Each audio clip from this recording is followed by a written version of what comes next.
BDNF is dramatically higher with exercise. It also goes up with fasting.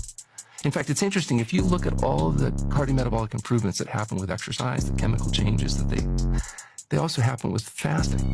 And that's not intuitively obvious, because in fasting, you're resting, and exercise, you're vigorous. You might say, what do these two seemingly unrelated phenomena have in common? Both exercise and fasting undo the consequences of dietary excess. They reduce the fat, specifically the visceral fat, and the inflammation that leads to all these different diseases.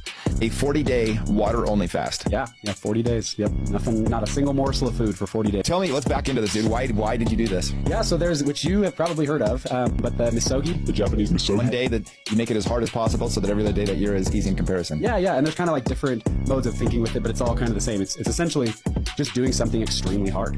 I like doing something extremely hard every year. The only thing that'll make you lose that fat very quickly is to change your diet, of course, but you have to do fasting. Do you mean fasting or a calorie deficit? Or is it the same thing in your view? No, they're not the same thing. They are not the same thing.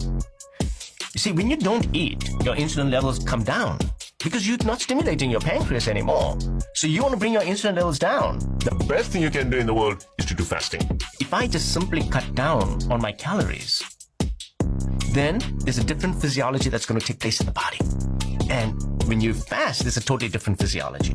When you cut down on calories, the body senses that this caloric deficit, your metabolic rate changes, actually slows down. And the body will start breaking down everything, muscles included. So you lose fat and you also lose muscles. On the other hand, when you're fasting, it's a different physiology. Fasting is, I put on fat, now I'm going to take it out of the bank. Now the bank is going to be available for me to pull out my calories and use it now. And you start burning the fat. So in the first 12 hours of a fast, you take out all the glucose in the form of glycogen from your muscles and your liver. After 12 hours, you start pulling the fat out.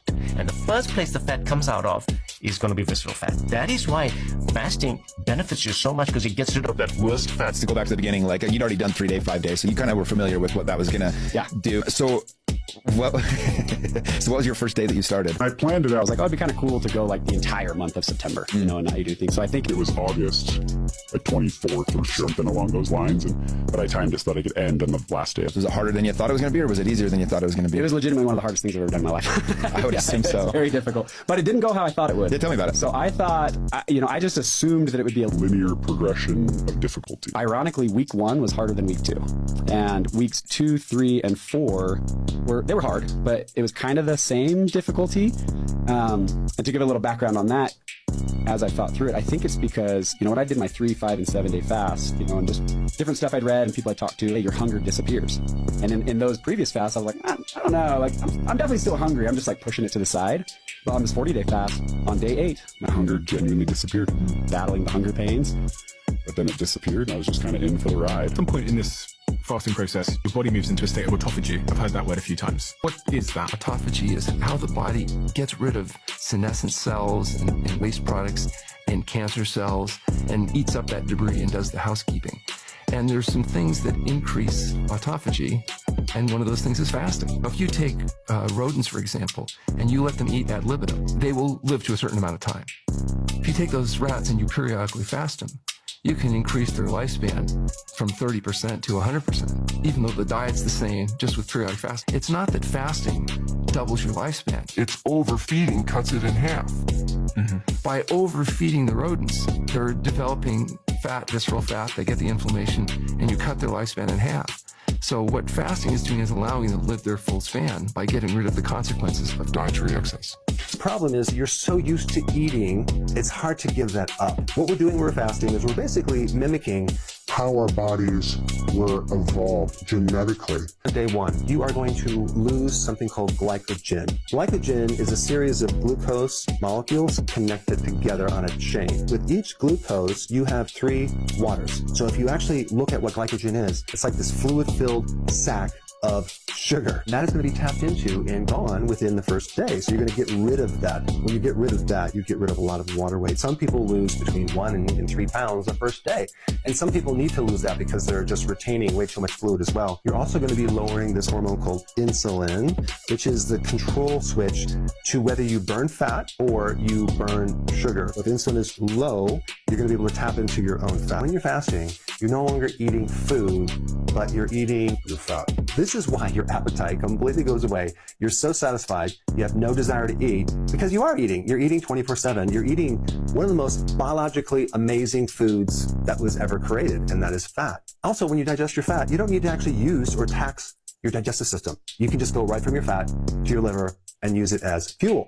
Because the body is sensing, okay, no food coming in, it's going to start turning off the switches to any type of growth, and it's going to start turning on the repair mechanisms in the body. Day one, you're going into this, you stop eating. I highly recommend you take sea salt, potassium, magnesium, calcium. These are electrolytes. Trace minerals are probably going to be important as well, and also some B vitamins, simply because a lot of these nutrients are not necessarily stored in the body for a long period of time. So if you're going into this and you haven't stored up a reserve and you become deficient, you can feel kind of some side effects like fatigue or muscle cramps or lightheadedness. But if you actually take these nutrients like I tell you, you won't have any problem at all. Visceral fat is very toxic. It's very inflammatory.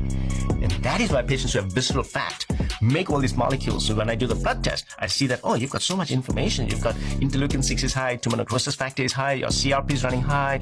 And one of the reasons for this is not just leaky gut and other things that I look at, but in your case, it is also because you have a lot of ectopic fat. Ectopic fat. Ectopic fat is now we're realizing is not just only around the liver and around your pancreas, it's also around your heart. And you can see that around each artery, fat. There's fat around that, and it's plaque forming. It's plaque forming. It stimulates plaque. It's inflammatory. And now we can do CT scans that will actually detect how much inflammation is in the fat around the arteries as well. Ectopic fat is around the coronary arteries, it's in your liver and in your pancreas, and it is very inflammatory. Like, yeah, I can tell this person they should go to the gym or they should eat better, and you know, maybe I'll say that, but there isn't a real expectation that that's going to move the needle, or that person is going to be able to adhere to any kind of prescribed lifestyle change. For people that are suffering with obesity, for people that are suffering with these diseases of dietary excess, it would be better to avoid the chemicals that are fooling your brain into allowing you to systematically overconsume. So isn't the game here then just to not eat as much versus fasting? The problem is it's very difficult to do that when they are putting chemicals in your feed that fool your satiety mechanisms and lead to overeating. Satiety mechanisms being mechanisms that tell you whether you're hungry or not. If you, for example, just sit down and eat your fill of whole plant foods, you eat a certain amount and then you feel full. But if you put certain chemicals in the feed, you'll eat significantly more before you trigger those satiety mechanisms and feel full. Those chemicals that we put in our food are salt, oil, and sugar. Salt, oil, and sugar are not food. They're hyperconcentrated components derived from food that are put back into food. And we put them into food to make food taste better. And what tasting better actually means is it results in more stimulation of dopamine in your brain. Dopamine is the neurochemical associated with pleasure. The more dopamine, the more pleasure, the more you like it. And so it turns out that higher caloric density foods or foods that have chemicals like salt, oil, and sugar in the food will stimulate more dopamine in the brain. And that's because your brain evolved in an environment of scarcity. It evolved where it was difficult to get enough to eat and avoid being eaten. And so richer foods had more value. And so the people that recognize the value of more concentrated foods tend to live to reproduce and pass on their DNA. Today, we live in a world where we've corrupted the whole system. And so now we have unlimited amounts of hyperconcentrated foods with these chemicals like salt, oil, and sugar. So when you eat those foods, you will overeat. The only question is how much and what are the consequences. Fantastic.